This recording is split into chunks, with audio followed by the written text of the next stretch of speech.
Gentle parenting does not mean your child gets to choose their bedtime, refuse vegetables, or hit their sibling as long as you validate their feelings. If you think it does, you've confused gentle parenting with permissive parenting and your child is paying the price. So let's clear this up once and for all. What is gentle parenting? Gentle parenting is built on 3 essential pillars. 1. Empathy. 2. Respect and 3. Firm boundaries.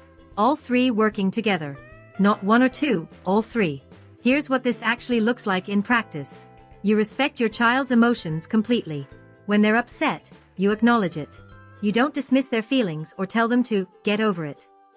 But it is crucial that you still maintain the limit. Let me give you a real example. Your child wants ice cream before dinner. Gentle parenting says, I know you really want ice cream right now, and you're disappointed. Ice cream sounds delicious.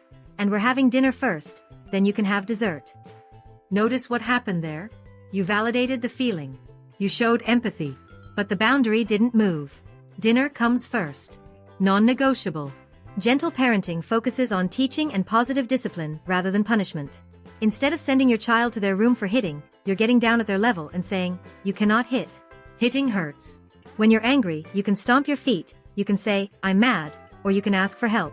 Let's practice. You're teaching them what to do, not just what not to do.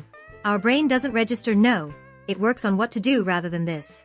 Now, this doesn't mean there are no consequences. Natural consequences still happen. If they throw their toy, the toy gets removed. But the focus is on learning, not making them suffer. Here's something people get wrong. Gentle parenting absolutely includes age-appropriate expectations with consistent enforcement. A 3-year-old can't negotiate their bedtime. A 5-year-old doesn't get to skip brushing their teeth because they don't feel like it. The expectations are clear, and you follow through every single time. And yes, gentle parenting includes collaborative problem solving, but within your boundaries as the parent. You might ask your child, do you want to put on pajamas before or after we read books? That's collaboration. You're not asking, do you want to go to bed tonight? That's not even up for discussion. The key thing of gentle parenting is not. It's not letting children do whatever they want. It's not avoiding all conflict. It's not being your child's friend. You are the parent. You are the guide. You are the safe, predictable structure in their world. Now let's talk about permissive parenting, because this is where a lot of well-intentioned parents accidentally land. Permissive parenting has high empathy but low or non-existent boundaries. You care deeply about your child's feelings, but you struggle to enforce limits consistently. Here's what this looks like. You avoid confrontation because you don't want your child to be upset with you. When they push back on a rule, you eventually cave because the tantrum is exhausting or because you feel guilty. Your consequences are inconsistent. Sometimes you follow through, sometimes you don't. It depends on how tired you are, whether you're in public, or how long the whining has been going on. In permissive parenting, the child's desires get prioritized over structure. If they don't want to wear a coat, fine. If they want to stay up late on a school night, okay. If they refuse to eat what you made for dinner, you make them something else. And here's the big one. You start acting more like your child's friend than their authority figure. You're negotiating constantly. You're explaining yourself repeatedly. You're asking for their permission to be the parent. Now, why do parents fall into this? The reasons vary. Sometimes it's because you grew up with strict, authoritarian parents and you're terrified of repeating that pattern. Sometimes it's guilt, about working long hours, about a divorce, about whatever feels like you're not doing enough. Sometimes it's sheer exhaustion and the mental load of parenting makes picking battles feel impossible. And sometimes, it's the mixed messages from social media making you second-guess every boundary you try to set.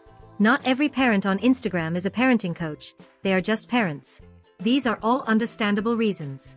But here's what's happening to your child. Without consistent boundaries, they're living in an unpredictable world. They don't know what the rules are because the rules keep changing. They're learning that if they push hard enough, boundaries disappear. And counterintuitively, this doesn't make them feel loved or free, it makes them feel anxious and insecure. Because deep down, children need to know that their parents are in control. They need to test boundaries and find them solid. That's how they feel safe. Permissive parenting often looks peaceful on the surface because you're avoiding meltdowns in the moment. But you're storing up bigger problems.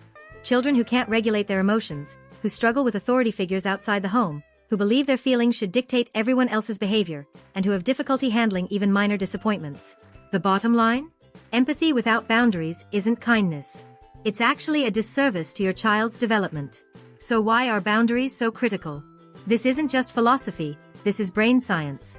Let's talk about what's happening in your child's developing brain. The prefrontal cortex, the part responsible for impulse control, decision-making, and emotional regulation, doesn't fully develop until their mid-20s. Your child literally does not have the brain architecture yet to set their own limits. When you provide consistent boundaries, you're acting as their external prefrontal cortex. You're the scaffolding that supports them while their brain is still under construction. Here's what boundaries do neurologically. First, they build executive function skills. Every time your child experiences a boundary, no screens until homework is done, and has to wait, delay gratification, or manage their disappointment, they're strengthening the neural pathways for self-control. It's like going to the gym for their brain. Second, boundaries create safety through predictability. Children's brains are constantly scanning for danger. When the rules keep changing, when boundaries are fuzzy, their nervous system stays in a state of alert. But consistent boundaries? That tells their brain, the world is predictable. I'm safe. Someone is in charge. And third, boundaries teach frustration tolerance. In real life, your child will face disappointment constantly. They won't make the team. They won't get the job. Someone will say no. If they've never learned to tolerate that feeling at home, in a safe environment with a loving parent, where are they going to learn it? Here's the truth. Empathy without boundaries doesn't just fail to help. Research shows it's linked to increased anxiety and behavioral difficulties in children. While the effects on self-esteem can be mixed, the overall outcomes consistently favor children who grow up with clear, consistent limits. Now let me show you what this looks like in practice with 3 real-world scenarios. Bedtime scenario. Permissive approach. I know you don't want to sleep yet. Okay, just 10 more minutes. Well, okay, 10 more after that. Fine, 1 more show. Gentle approach. I know you're not tired and you want to keep playing. Bedtime is hard.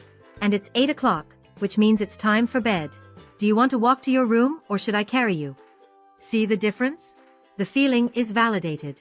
The boundary is firm. The child gets a choice within the limit. It's like playing video games. They cannot break any rules but still have freedom to choose what they want to do within those boundaries. Public meltdown scenario. Permissive approach. Please stop crying. Okay, fine, you can have the candy. Just please stop screaming. Gentle approach. I see you're very upset that I said no to candy. You can be angry. I'm going to stay right here with you until you're ready to calm down, and then we'll leave. The answer is still no. You're holding space for the emotion. You're not punishing the feeling. But you're also not changing the boundary because of the feeling. Sibling conflict scenario. Permissive approach. I know your brother took your toy and that made you angry, so I understand why you hit him. Let's talk about your feelings. Gentle approach. You were angry your brother took your toy. I get it. And you cannot hit. Hitting hurts. Next time, you can use your words and say, I don't like that, or come get me for help. Now let's figure out how to solve the toy problem together. Notice the pattern? Every single time, we acknowledge the emotion and hold the boundary. We teach alternative behavior. We follow through with the consequence, whether that's leaving the store, removing the toy, or enforcing bedtime. The focus is on teaching and accountability, not making them miserable. This is how children learn that their feelings are valid but don't control the world. This is how they build resilience. Now let's tackle the misconceptions that trip up even the most well-meaning parents, because social media has really confused people about what gentle parenting actually is.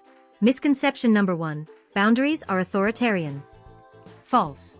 Authoritarian parenting is, because I said so, with no empathy, no explanation, and often harsh punishment.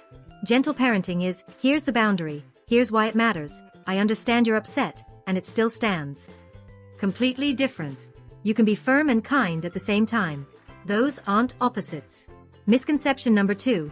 Saying no damages the parent-child relationship. This one's actually backwards. Children who never hear no from their parents often feel anxious and insecure in the relationship. They keep pushing to find the limit because they need to know where it is.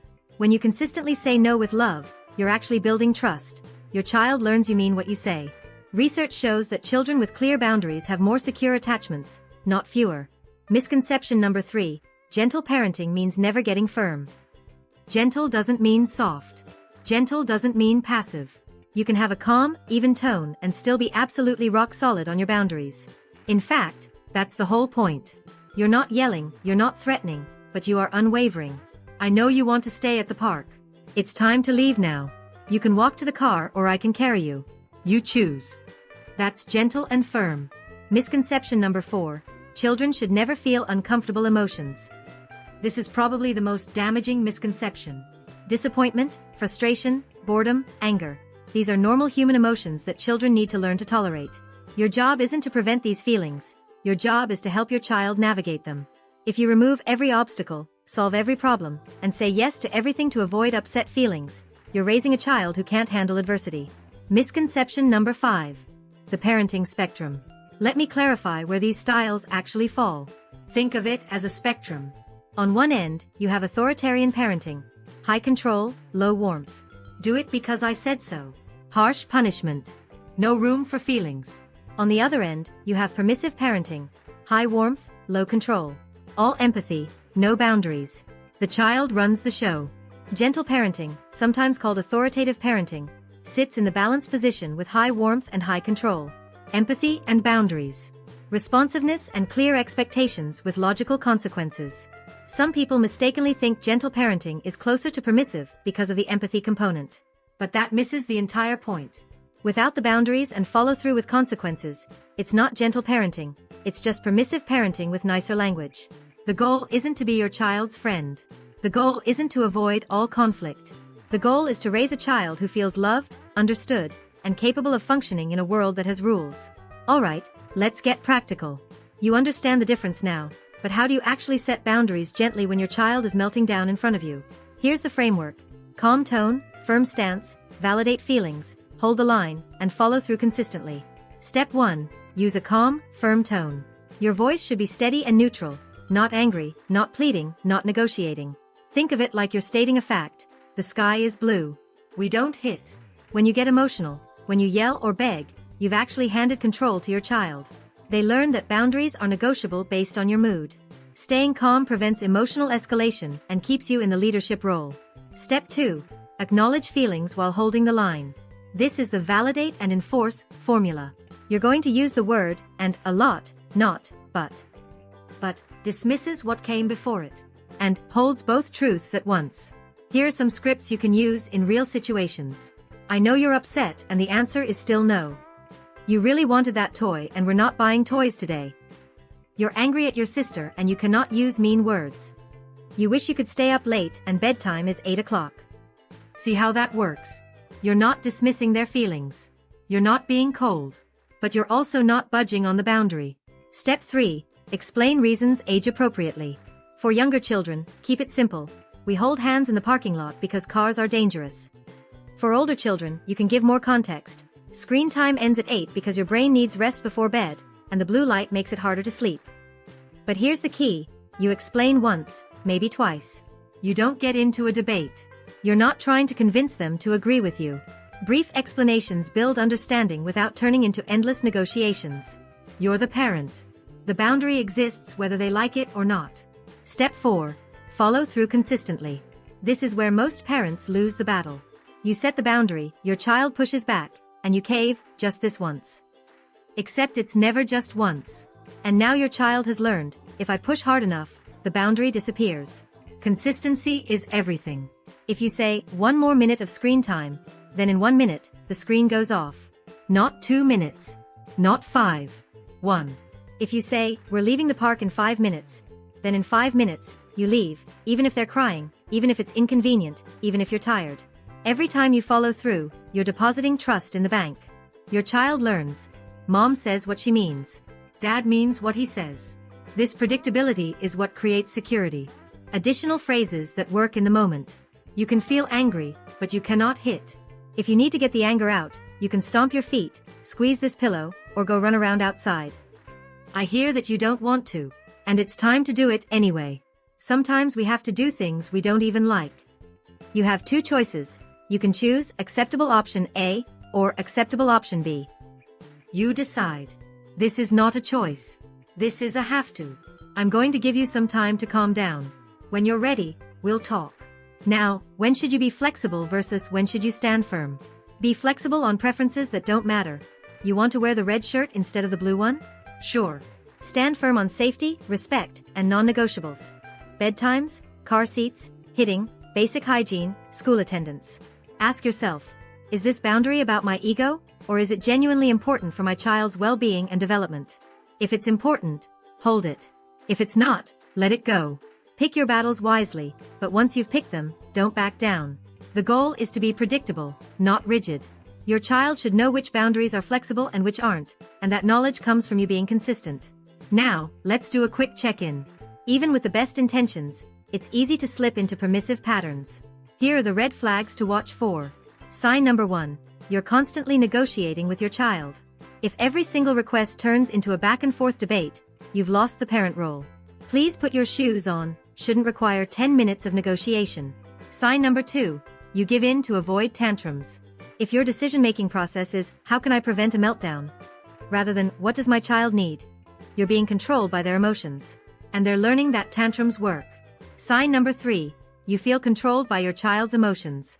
When your child's disappointment, anger, or sadness feels unbearable to you, so unbearable that you'll do anything to make it stop, that's a sign. Your child's difficult emotions should not have the power to erase boundaries. This emotion-driven decision-making leads to inconsistency. Sign number 4. Your boundaries change based on your energy level. Monday you enforce bedtime strictly. Friday you're exhausted, so you let them stay up an extra hour without consequence. Your child doesn't know which version of you they're getting, and that inconsistency creates anxiety and confusion. Sign number 5. Your child struggles with disappointment. If minor setbacks, losing a game, hearing no, not getting their way, result in major emotional dysregulation, that's a clue. Children need practice handling disappointment in small doses so they can handle it in bigger doses later. Poor disappointment tolerance often signals they haven't had enough safe opportunities to build that muscle. If you're seeing these signs, don't panic. This isn't about being a perfect parent. It's about recognizing the pattern and making adjustments. The good news? You can course correct starting today. Children are incredibly resilient. When you start holding boundaries consistently, they might push back harder at first. That's completely normal. They're testing to see if you really mean it this time. This initial resistance usually lasts about 1 to 2 weeks. But if you stay steady and consistent, you'll see the shift. They'll stop testing as hard because they've learned the boundary is reliable. Let's zoom out and look at what you're really building here. Because the parenting choices you make today don't just affect bedtime tonight, they shape who your child becomes.